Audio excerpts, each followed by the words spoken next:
For years, Venezuela, under the leadership of President Nicolas Maduro, grappled with an escalating economic crisis. Hyperinflation ravaged the nation, turning everyday transactions into desperate struggles for survival. Basic necessities vanished from shelves, leading to widespread shortages of food and medicine across the country. This immense hardship sparked a mass exodus, as millions of Venezuelans sought refuge beyond their borders. Internationally, Maduro's government faced a legitimacy crisis, following elections widely denounced as fraudulent. Western powers, notably the United States, refused to recognize his authority, citing electoral irregularities and repression. The nation was fractured by a protracted internal political dispute, paralyzing progress and deepening despair. The opposition coalesced around Edmundo Gonzalez, who claimed victory in the 2024 elections, a result not recognized internally. He was seen by many Western nations as the legitimate leader, their hopes resting on his unrecognized mandate. January 3, 2026, between 3:20 and 4:20 a.m. Venezuelan time, would forever alter the nation's trajectory. The United States military initiated a large-scale operation, targeting key objectives within Caracas. Airstrikes commenced, raining down on military and government targets across the capital. Simultaneously, ground forces conducted swift landings, securing strategic points with precision. The primary objective was clear: the apprehension of President Nicolas Maduro and his inner circle. Intelligence indicated Maduro's presence at Fort Tiuna, a key military installation. Elements of the elite Delta Force spearheaded the covert operation to locate and secure Maduro. President Nicolas Maduro and his wife, Cilia Flores, were swiftly apprehended by the Special Forces Unit. The mission was successful. Word of their capture was immediately relayed up the chain of command.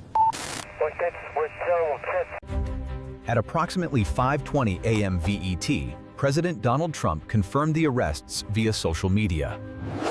The news sent immediate shockwaves around the globe, instantly altering geopolitical landscapes.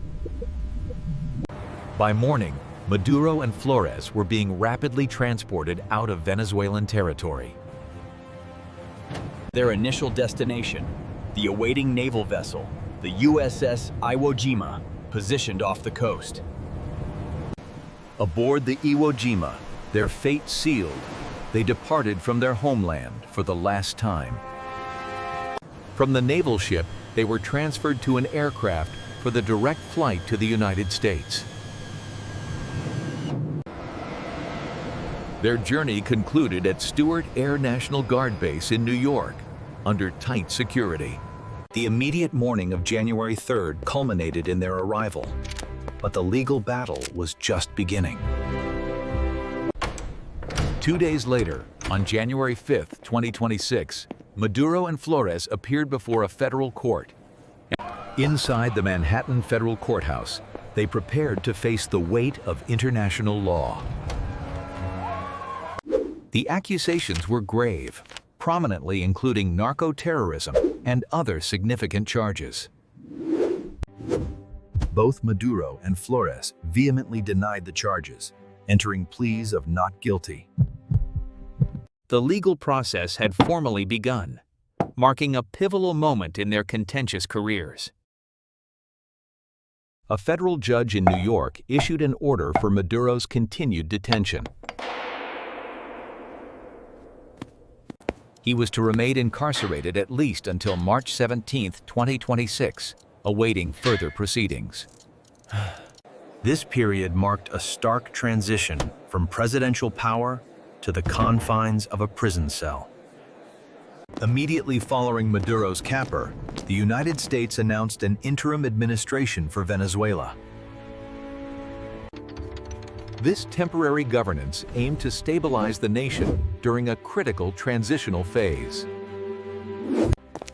Addressing immediate security concerns was paramount to prevent further destabilization. The vast oil reserves of Venezuela were a central focus, particularly for global energy markets. In Venezuela, the reins of power were assumed by Delcy Rodriguez, the former vice president. She quickly took on the role of interim leader, beginning to manage the nation's internal affairs. Among her first actions was the release of several political prisoners, a gesture of goodwill. Globally, the intervention elicited fierce reactions, with many nations condemning the U.S. action. They decried it as a violation of Venezuela's sovereignty and a dangerous precedent for international relations. Conversely, a coalition of countries voiced support, advocating for democratic transition. They also endorsed the ongoing legal actions against the former Maduro administration. This intervention marked the most significant geopolitical upheaval in Latin America in recent memory. A superpower had directly intervened to remove the sitting president of a sovereign nation. The internal politics of Venezuela would be irrevocably altered for decades to come. Relations between the United States and Latin American countries entered a new, uncertain era. The global oil market experienced significant volatility, adjusting to the sudden shift in Venezuela's status. The event fundamentally reshaped the dynamics of international relations, setting new precedents. Thus concluded the initial phase of an intervention whose full repercussions are still unfolding. Years before the intervention, Venezuela's once booming economy was in a tragic freefall. Inflation skyrocketed, eroding the value of savings and livelihoods at an alarming pace. Grocery stores frequently stood empty, a stark symbol of the country's severe shortages. The burgeoning migrant crisis saw millions leave, seeking sustenance and stability elsewhere. President Maduro's government became increasingly isolated on the international stage. Elections were widely perceived as fraudulent, eroding faith in democratic processes. The opposition faced relentless suppression, its leaders often jailed or exiled. Amidst the turmoil, Edmundo González emerged as a prominent figure, uniting the opposition. His victory in the 2024 elections, though widely supported externally, remained unrecognized within Venezuela. By late 2025, Venezuela was a nation on the precipice, its future hanging by a thread. The hours leading up to January 3rd, 2026 were deceptively quiet, a calm before the storm. Meanwhile, thousands of miles away, American forces were in advanced stages of preparation. At precisely 0320 a.m. VET, the operation codenamed Caracas Freedom was set in motion. Key government and military installations across Caracas were designated for immediate strikes. The night sky over Caracas was suddenly illuminated by the flashes of precision airstrikes. Special forces units were simultaneously deployed, executing rapid air assaults. Their immediate focus was Fort Tiuna, believed to be Maduro's stronghold. A meticulous search commenced, room by room, for the Venezuelan president. Hands up! At approximately 4:20 a.m., Maduro and Flores were located and taken into custody. They were immediately secured, their presidential immunity now a thing of the past. President Trump's tweet ignited a global firestorm of reactions, both supportive and condemnatory. The extraction plan was executed with military precision, moving them rapidly out of Caracas. Their journey by air was short, moved directly to a staging point on Venezuela's Caribbean coast. There, a naval helicopter facilitated their transfer to the waiting USS Iwo Jima. Once aboard, they were officially in international waters, beyond Venezuelan jurisdiction. Later that morning, a long-range U.S. aircraft departed for the transcontinental journey to America. Their landing in New York was at a highly secure military airbase, far from public view. Federal marshals assumed custody, transporting them to a secure holding facility. The immediate morning of January 3rd marked the end of their freedom and the start of a formidable legal fight. The judicial machinery moved swiftly. Their first court appearance was set for January 5th. The venerable Manhattan Federal Court would be the stage for this unprecedented legal drama.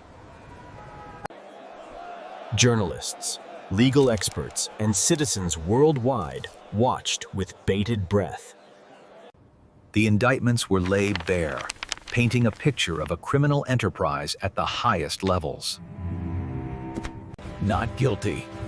Despite the gravity, both vehemently maintained their innocence, entering pleas of not guilty. This was merely the opening salvo in what promised to be a protracted legal battle. The presiding federal judge quickly ruled on their custodial status. Maduro was ordered held without bail, pending further court dates.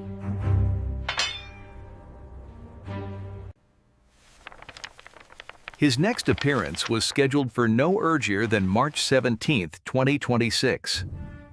With Maduro deposed, the United States asserted temporary oversight of Venezuela. Their stated goals were to restore order, secure critical infrastructure, and initiate a transition. Of paramount interest were Venezuela's vast oil reserves, a critical global commodity. Back in Caracas, Delcy Rodriguez, a figure of continuity, assumed interim presidential powers. She immediately began the daunting task of forming a new, albeit temporary, national administration. A key act was the release of political prisoners, a signal of a new political approach. The international community's response was sharply divided, reflecting deeply held geopolitical stances.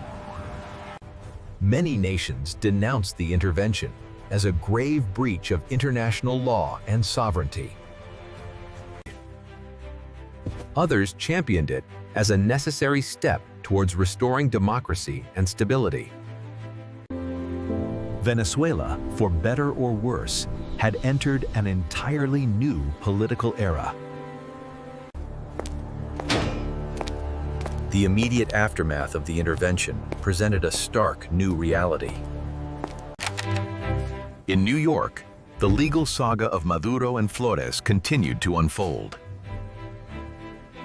They steadfastly denied all accusations, challenging the legitimacy of the U.S. legal process. Delcy Rodriguez quickly consolidated power, guiding Venezuela through its turbulent internal affairs. Her administration initiated steps towards national reconciliation, a vital process for the fractured nation. The event served as a stark litmus test for international consensus, highlighting deep ideological rifts.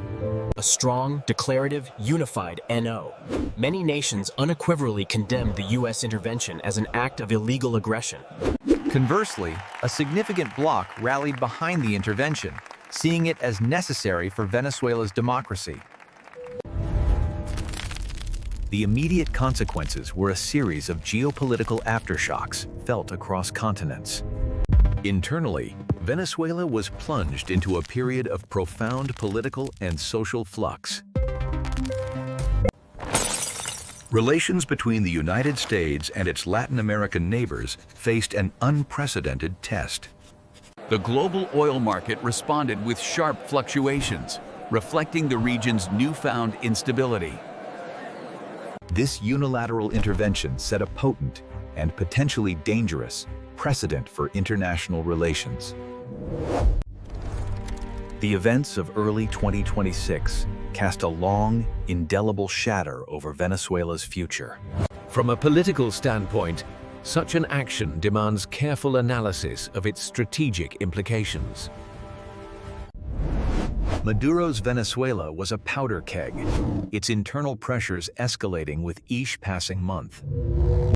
The continuous allegations of fraud eroded both domestic and international trust in his leadership. The opposition, despite facing repression, gained momentum, particularly after the 2024 elections. The decision to intervene was not taken lightly, a culmination of years of escalating tensions. The military operation showcased remarkable precision and speed, minimizing collateral damage. Intelligence pinpointed Maduro's exact location, enabling a surgical strike by Delta Force. Following their capture, strict protocol was observed for their processing and immediate transfer. President Trump's swift social media announcement was a deliberate move to control the narrative. The multi-stage transfer from Caracas to a U.S. federal court demonstrated complex logistical coordination. Their arraignment in New York highlighted the comprehensive legal framework prepared for such an event. Maduro's continued detention symbolized the unyielding resolve of the U.S. judicial system. The U.S. interim administration outlined its multifaceted goals for Venezuela: security, energy, and democratic transition.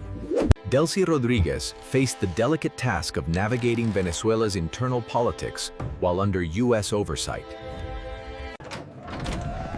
The release of political prisoners offered a beacon of hope for a more open political future. The global diplomatic landscape was deeply fractured by the bold nature of the intervention. For Nicolas Maduro, the intervention marked the definitive end of his contentious presidency. The path forward for Venezuela remained fraught with uncertainty, yet also held the promise of renewal.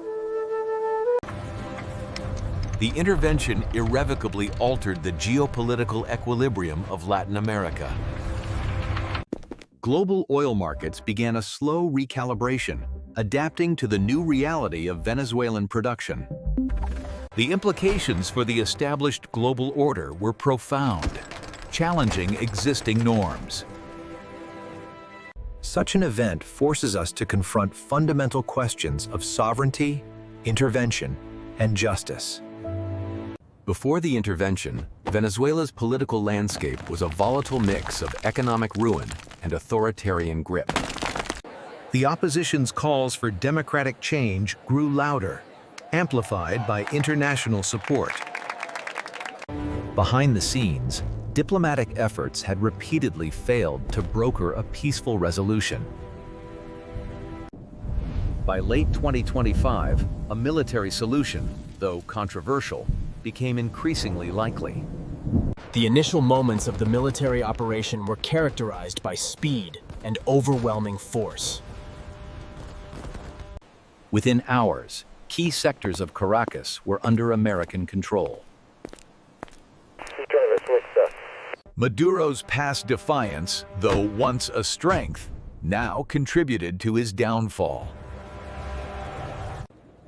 The scene in the Manhattan courtroom represented a dramatic clash of legal and political wills. The period of detention until March 17th would be a critical waiting game for all parties. The true magnitude of the event's global implications continues to unfold, shaping the 21st century. The price of such an intervention, both in lives and in diplomatic standing, remains a subject of intense debate. For Nicolas Maduro,